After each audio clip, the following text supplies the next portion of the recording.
what brought you here outside of Bernard Clark's coaching? I know that he was at Albany before, so I know that was probably something, but, was there anything else that impacted that? Um, that was probably the biggest factor. Just having that relationship with him.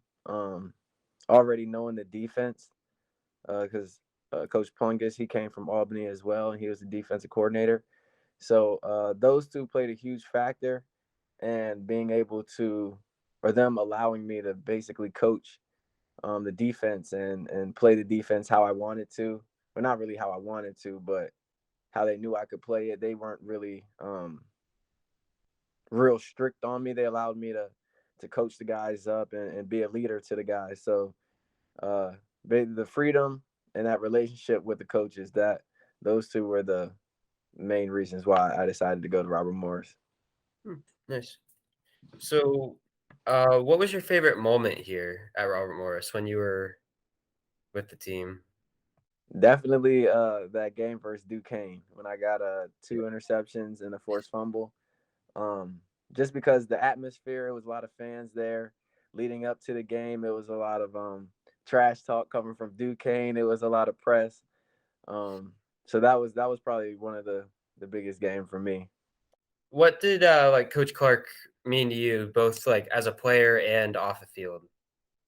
Well, as a player, um, definitely had my respect because he has been in the NFL and he went to University of Miami. So having that knowledge was he automatically gets your respect on the field.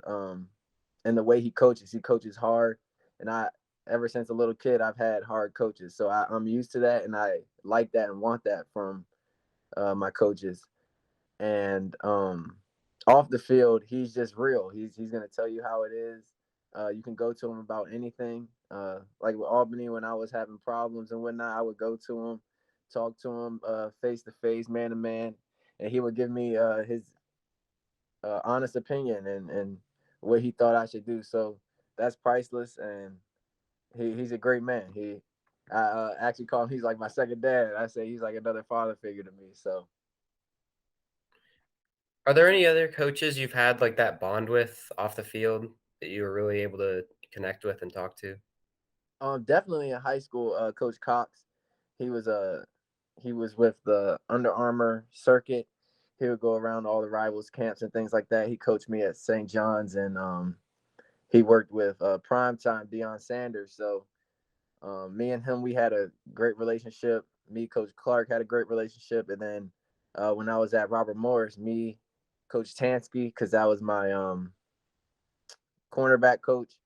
He always let I could always go to him about anything, and Coach Pungus, of course, coming from Albany and being a young coach, being able to connect with the young guys. Nice. So, after the season ended here, what was your next focus? Like, just once the season ended? Like, Definitely NFL. So when the season ended, I went back home, started training for the NFL, and a couple days before everything, COVID hit. So a lot of things got canceled, a lot of visits got canceled, CFL tryouts, pro day got canceled. So after that, it was kind of a bummer because I couldn't show what I wanted to and what I was training to do. So after that, I ended up going into contracting work with my best friend's dad. He owns a contracting company, so I was flipping houses, doing interior work. Um, I did a basement from scratch, so it threw off my whole plan and process. But I got the opportunity to join the IFL, so that helped out a little bit. But it was definitely NFL. That was definitely my focus coming out of college because I felt I was, or I know I'm good enough to be there. So so how did you find the, IFL? that's a funny question. I was actually working on a basement, and one of my CFL liaisons, he had contacted me and told me, he was like, if you're not done playing football, you might want to look into the IFL to get some film so you can possibly go up to the next level, so you can show the guys that you're still capable of doing it and you're still ready and willing to go. So I told my agent, and then a week maybe a week and a half later, probably 2 weeks before the IFL season started, I got a call from the Green Bay Blizzard head coach, and he gave me the opportunity, and I was like, yeah, I'm ready to go. And what was that adjustment like once you got there? Was there any big change from playing at Robert Morris to there? um, it was a little bit of adjustment because in the IFL they have the high motion receivers, which is similar to the CFL, which they get the running start. Um, but after a week of doing that in camp and a couple of days of getting used to it, it became second nature. Um, I believe defensive back is pretty much the same anywhere you go. It's just about learning the scheme, learning the plays, and be getting comfortable with those. So I believe I did a great job at that, especially coming in as a rookie and learning it quickly, both corner and safety. I was the only guy that was going both from corner and safety in camp, and then throughout the season playing both corner and safety. So just the knowledge of knowing the game, knowing all the positions that Coach Clark told me, going through college made it a lot easier for me at the IFL level because I was able to obtain the defense and able to recognize plays faster and gain more knowledge quicker. And you kind of talked about this with how the NFL draft and all that getting thrown off, but what was it like during the pandemic when you were getting ready and then just all of a sudden everything is just completely changed? It was heartbreaking. I'm not gonna lie. I felt robbed because I knew I could be up there. And coming from a small school, I know it's already an uphill battle. Um, so I did feel a little bit robbed, but after that, I had to get in the gear and see what I was gonna do with life. I couldn't just stop because I was upset about a situation. I had to move on. So once I got into working, I actually started to really like contracting, started falling in love with it. But I knew my love for the game wasn't over. So um, that year that I was doing that, it was difficult seeing a lot of guys I know in the NFL and things like that doing well.